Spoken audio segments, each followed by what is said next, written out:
اللہ رب العزت جب انسانوں میں سے کسی انسان پر اپنا نظر کرم فرما لیتے ہیں تو وہ انسان اعلیٰ اور عرفہ مقام پر فائز ہو جاتے ہیں. مثلا انبیاء کرام، اللہ رب العزت نے انبیاء کرام پر اپنا فضل کیا، اپنا نظر کرم کیا، تو انبیاء کرام انسانوں میں سب سے اعلیٰ درجے پر فائز ہوئے. اور اس نظر کرم کا جب حصہ بعض لوگوں پر پڑا تو نبیوں کے وارث اور علماء کرام بن گئے.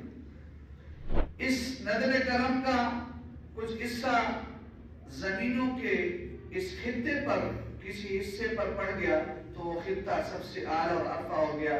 جیسے بیت اللہ شریف، حرم شریف پر جب اللہ کی نظر کرم ہوا تو یہ بقعۃ الارض، یہ مقام سب سے اعلیٰ اور عرفہ ہوا. چنانچہ بیت المقدس اور مسجد اقصی پر جب نظر کرم پڑا تو یہ مقام سب سے اعلیٰ اور عرفہ ہوا.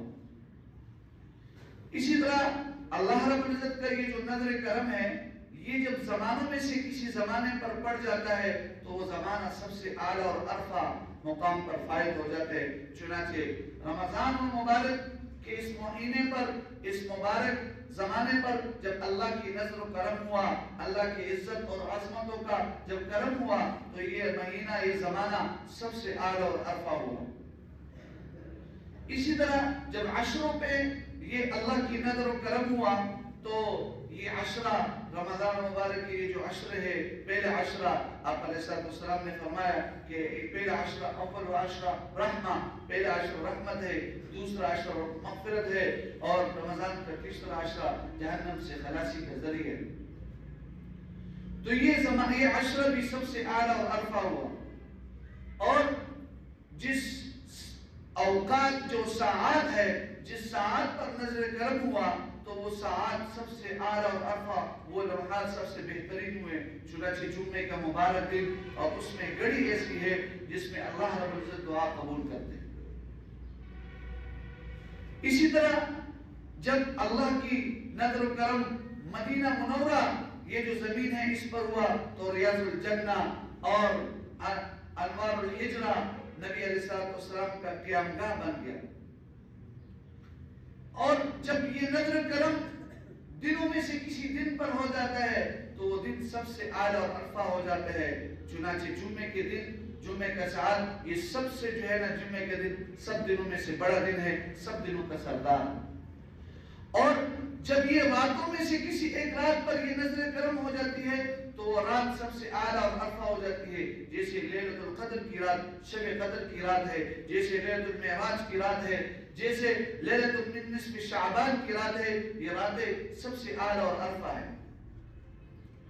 جب یہ نظر کرم چٹانوں پر، پہاڑوں پر اور میدانوں پر ہو جاتے ہیں تو وہ چٹان اور وہ میدان اور وہ پہاڑ سب سے اعلیٰ اور عرفہ ہو جاتے ہیں. چنانچہ آپ دیکھتے ہو صفا مروہ کے اوپر جب نظر کرم ہوا، اور میدان عرفات کے اوپر جب نظر کرم ہوا، اور اسی طرح مزدلفہ کے اوپر جب نظر کرم ہوا، اسی طرح جب کوہ طور کے اوپر نظر کرم ہوا، غار حرا کے اوپر جب نظر کرم ہوا، تو یہ مقامات، یہ میدان اور یہ چٹان سب سے اعلیٰ اور عرفہ ہوئے. تو یہ رمضان مبارک کا جو مہینہ ہے، اس کے اوپر اللہ کا نظر کرم ہوا تو یہ مہینہ سب سے اعلیٰ اور عرفہ ہے. لہذا اس مہینے کی اہمیت ہمیں معلوم ہونی چاہیے، اور اس مہینے میں ہمیں کیا اعمال کرنے چاہیے اس کے بارے میں ہمیں علم ہونا چاہیے. جو حدیث مبارک آپ کے سامنے تلاوت کیا، ابو ہریرہ رضی اللہ تعالی عنہ سے روایت ہے، فرماتے ہیں من صام رمضان ایمانا واحتسابا غفر له ما تقدم من ذنبه.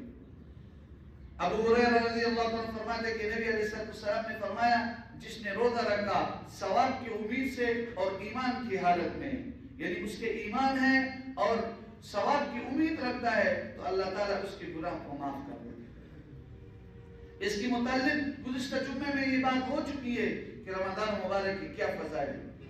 اس حدیث کا دوسرا ٹکڑا ہے وَمَنْ قَامَ رَمَضَانَ إِيمَانًا وَاحْتِسَابًا غُفِرَ لَهُ مَا تَقَدَّمَ مِنْ ذَنبِهِ.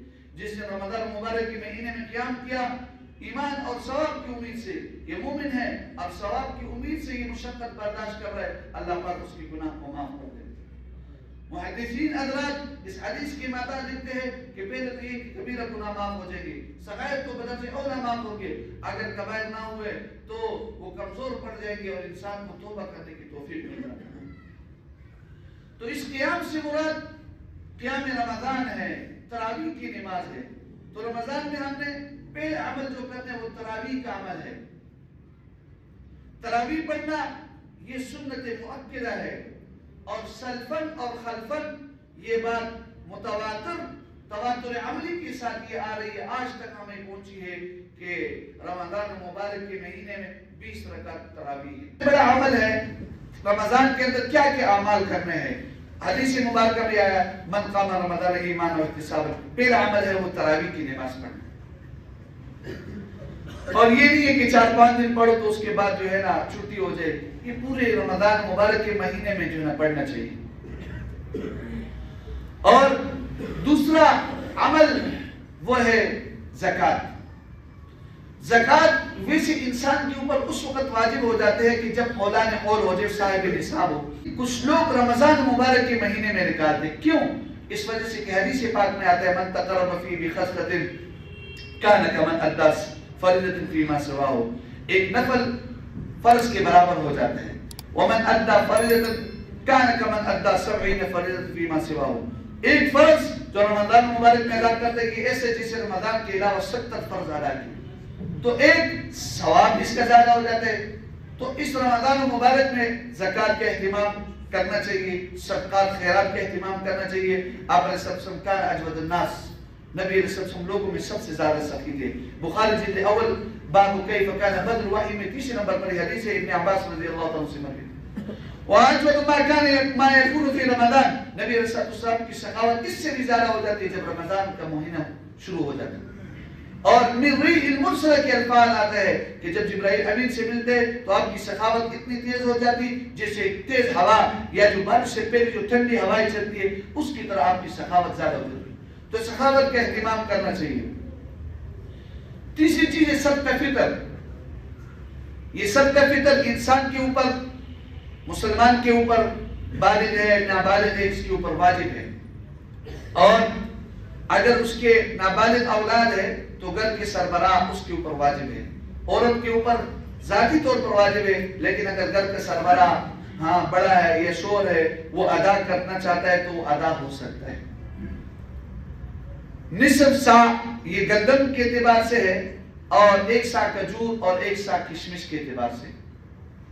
نصف سا گندم کا 350 روپے آ جاتے ہیں، اور جو کے اعتبار سے 500 روپے آ جاتے ہیں۔ جو کھجور ہے اس کے اعتبار سے بن جاتے ہیں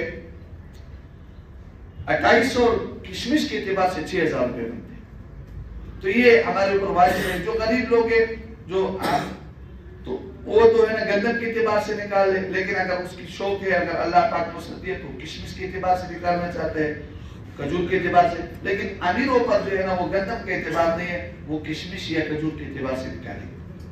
اور یہ عید الفطر کی نماز سے جانے سے پہلے نکالے، غریبوں کو دے، تاکہ وہ بھی غریب بھی جو ہے نا عید کی خوشیوں میں ان کے ساتھ شامل ہو جائے۔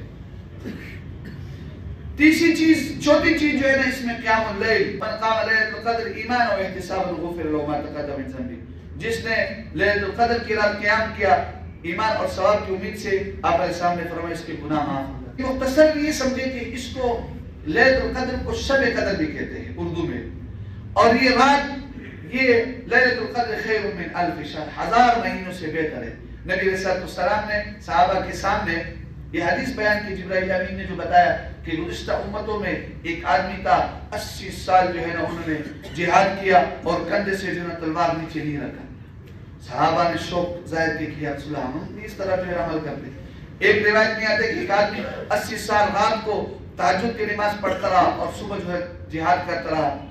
تو صحابہ نے فائز ظاہر کیا، آپ علیہ السلام نے دعا کی، یا اللہ میرے امت کے لیے کوئی ایسا عمل مقرر کرتے، اس کی عمر تھوڑی ہوتی ہے 70 سال 80 سال 60 سال۔ تو اللہ پاک نے سورہ قدر نازل فرمایا، اِنَّا أَنزَلْنَاهُ فِي لَيْلَةِ الْقَدْرِ وَمَا أَدْرَاكَ مَا لَيْلَةُ الْقَدْرِ لَيْلَةُ الْقَدْرِ خَيْرٌ مِّنْ أَلْفِ شَهْرٍ، تمہیں کیا معلوم لیلۃ القدر کیا ہے؟ یہ بھی ترغیب دینے کے لیے کہا۔ لیلۃ القدر اس میں یہ جو رات ہے یہ 1000 مہینوں سے بہتر ہے۔ یہ نہیں کہا کہ 1000 مہینے کے برابر ہے، 1000 مہینوں سے بھی بہتر ہے۔ 80 سال اور 4 مہینے، 83 سال 4 مہینے بنتے ہیں۔ ایک آدمی 83 سال 4 مہینے عبادت کرتا ہے جس میں شب قدر کی رات شامل نہیں ہوتے، لیکن ایک آدمی دوسرے مقابلے میں صرف شب قدر کی رات کی عبادت کرتا ہے تو وہ اس سے بہتر ہے۔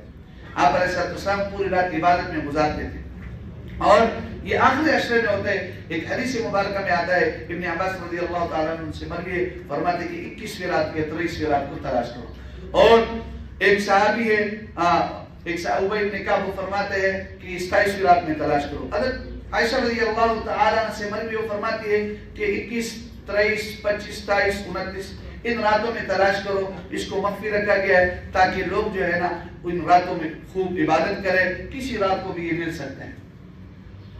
اور اس رات کا علم نبی علیہ السلام کو دیا گیا تھا، لیکن آپ جب لوگوں کو بتانے کے لیے نکلے تو 2 صحابہ کے آپس میں اختلاف ہو رہا تھا، جھگڑا ہو رہا تھا۔ آپ علیہ السلام نے فرمایا جھگڑے کے باعث اس کا علم اٹھا دیا گیا۔ تو یہ امت بہت بہترین امت ہے، اس کی ایک رات کی عبادت 83 سال اور 4 مہینوں کی برابر ہوتی ہے۔ تو یہ اس مبارک مہینے میں وہ گھڑی آنے والی ہے، اس کے لیے انسان تیار رہے اور اس کے لیے ترتیب یہ رکھے کہ رات کو تو ویسے بھی سحری کے لیے اٹھنا ہوتا ہے، تو سحری کے لیے جب اٹھے تو اس میں جو ہے نا اہتمام کرے 2-4 رکعت نماز پڑھنے کا۔ تو اگلی راتوں میں کسی بھی رات میں جو ہے نا وہ مل سکتے ہیں، جب انسان کی عادت ہوگی تو اللہ پاک اس کو نصیب کرے گا۔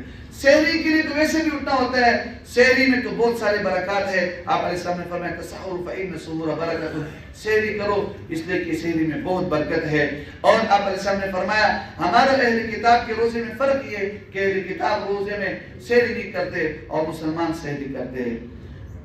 تو سحری ایک گھونٹ پانی پی لینا اور ایک گھونٹ جو ہے نا دودھ پی لینا اور کھانا کھا لینا، یہ بھی سحری ہے۔ اور جم کے کھا لینا یہ بھی سحری ہے۔ اگر انسان نیند سے جو ہے نا بہت کمزور ہے، وہ نہیں اٹھ سکتا ہے، تو انسان کچھ نہ کچھ پانی پی لے تو یہ بھی سحری ہو جاتا ہے، اور اس کو پورے دن جو ہے نا برکت، ایک تو برکت ہے، قوت حاصل ہوتی ہے۔ 5ویں نمبر پر اس مہینے میں جو عمل کرنا ہے وہ اعتکاف کا عمل ہے، اور یہ اعتکاف آخری عشرے میں ہوتا ہے۔ آپ علیہ السلام ایک عشرے میں بھی جو ہے نا اعتکاف کیا اور 2 عشرے بھی اعتکاف کیا، اور ایک روایت میں آتا ہے کہ آپ نے پورے مہینے میں بھی اعتکاف کیا۔ یہ اعتکاف ایک جفا کشی کا اور ایک درویشی کا ایک حصہ ہے، چونکہ باقی ادیان میں رہبانیت تھا، جفا کشی تھی، تو اسلام کے اندر رہبانیت اور جفا کشی نہیں ہے، لیکن ایک اس کا حصہ، ایک نمونہ اس امت کو دیا گیا کہ ایک مخصوص وقت میں، ایک مخصوص انداز میں انسان ایک جگہ پر دنیا سے لا تعلق ہو پر اللہ کرنے کے لیے بیٹھ جائے مسجد میں اور اللہ کا ذکر کرے۔ یہ سنت موقدہ فرض کفایہ کے درجے میں ہے، محلے کے اوپر ایک آدمی اگر جو ہے آ جائے تو پوری محلے کی طرف سے ہی کافی ہو جاتے ہیں، لیکن اگر محلے میں کوئی ایک آدمی بھی، مسجد بھی ایسی ہو کہ جامع مسجد ہو، وہاں پر 5 وقت نماز ہوتی ہو اور کوئی بھی نہ آ جائے تو پورے محلے والے گناہگار ہو جائے۔ اس کے پھر اگلے اپنے مسائل ہیں، اپنے وقت پر اس کو بتایا جائے گا آخری عشرے میں انشاءاللہ۔